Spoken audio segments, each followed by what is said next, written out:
What's poppin', everybody? What is the deal? I'm back with another one for you, baby. You feel me? Before we get too far off into it, man, y'all don't forget to swing by the YouTube channel. You dig? youtube.com/TheBscot. You feel me? If you're new to the channel, don't forget to smash that subscribe button. And everybody all join together. Don't forget to flick that notification bell for your boy. Yeah. But yeah, man, what more? You want more? You getting more, you feel me? More Power Book 2 Ghost recaps and reviews and reaction videos. Just flinging them at y'all left and right, you feel me? Like Gambit, they all hit and they all gonna explode. They all slapping, you feel me? So, yeah, Power Book 2 Ghosts, Episode 2 recap, exceeding expectations, right? Right? So yeah, Tariq and the Tejada family, right? It's Tariq and Zeke as they chop it up. You know, they're talking about Monet. This is because Tariq, he's strategically trying to figure out a way to get in the eyesight of Monet so he can do business. He can hit her with his pitch to try to work for her, right? So Tariq is gathering info about the Tejada family. He's operating exactly how Ghost would, you know.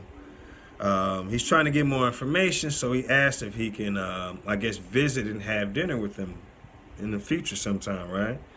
And as we go along, you know, Tariq shows up late to canonical studies again, right? And eventually Tariq, he reunites with Brayden, right? His associate from Power Book 1, right? They were flinging them pills for a minute. So yeah, he reunites with Brayden, and they plan to go to a party, right? And at this party, it's going to be a lot of, you know, young adults that probably going to entertain a lot of alcohol and, you know, paraphernalia, you know, drug consumption to somewhat degree. So they plan to go to the party, and you know, Tariq is going to try to make some money. Trying to get his mom out. He's got to pay Mr. McLean, but McLean wants Tariq to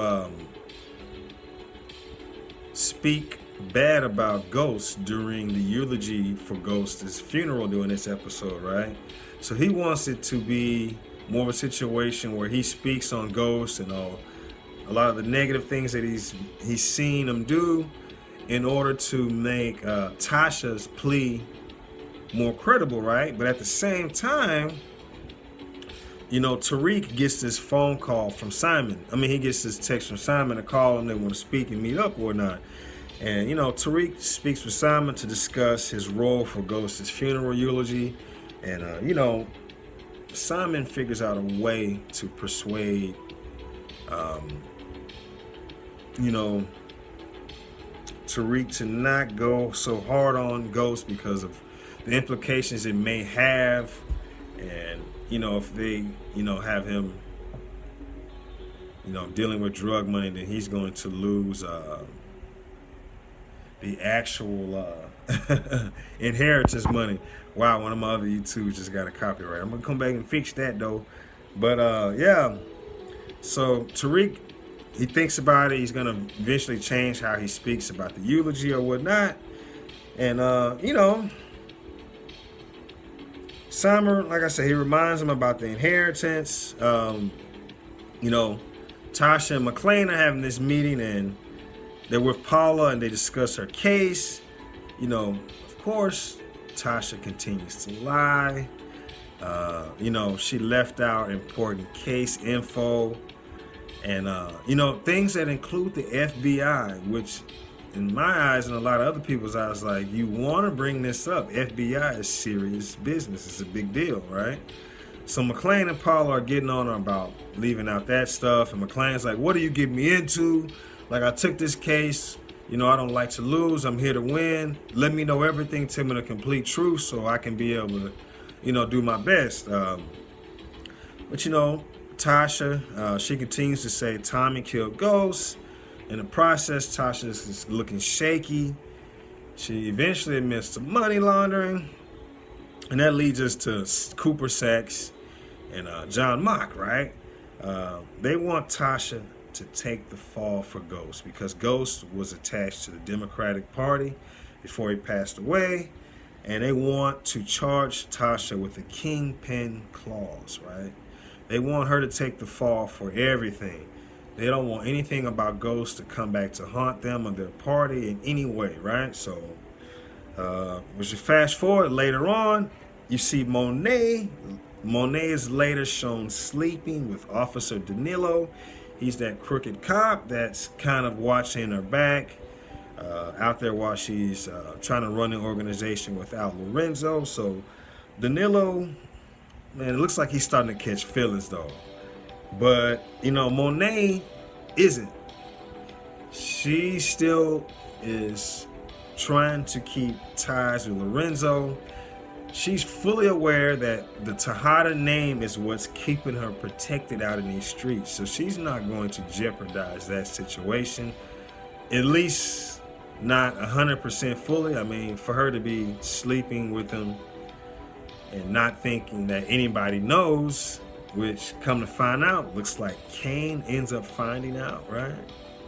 So this is gonna get crazy, man, as we get further and further down the rabbit hole. But man, episode 2 recap, man. So far, it looks like Tariq, he's gonna end up at the Tejada's home later. He's gonna be having dinner with them, but before they can really enjoy things, looks like this guy enters the home of Uncle Frank. But the rest of the family, they were kind of getting this weird vibe from his presence and some of the comments that he made. And, Monet cancels dinner because they suspect some things about Uncle Frank, right?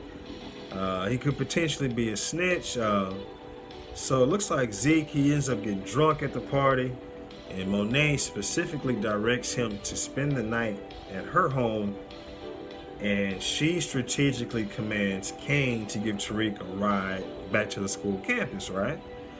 During the ride home, Kane attempts to install fear into Tariq to scare him so he won't mention anything that's happened or bring their name up or anything unnecessarily. So he wants to keep that with him because it looks like Kane eventually comes back and they end up taking care of Uncle Frank because, they suspect him of being a rat, right? But this gets more and more interesting, man. Y'all make sure y'all tune in and stay close, man. We're going to be doing some more recaps. Episode 3 would be on the way, baby, so don't stray too far. Make sure you're here for this next episode, this next recap, baby. Y'all get it, you feel me?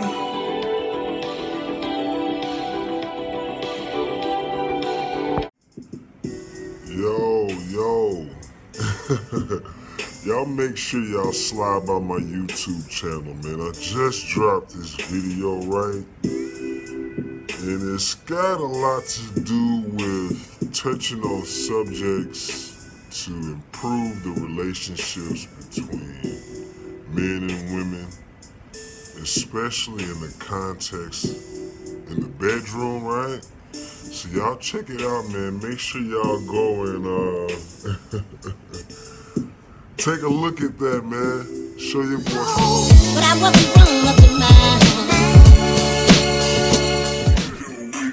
I'm the same nigga from the Snapchat. I'm the same nigga with a gold reel in the herb bone in the Snapchat. I'ma keep it real, keep it 100. Was a real nigga when I won that. I was shooting them tools with the niggas with me. Now I'm passing out tools to the niggas with me. Yo, y'all nice round hips. Plus you gotta throw back. I just wanna let her get acquainted with my bold back. After that.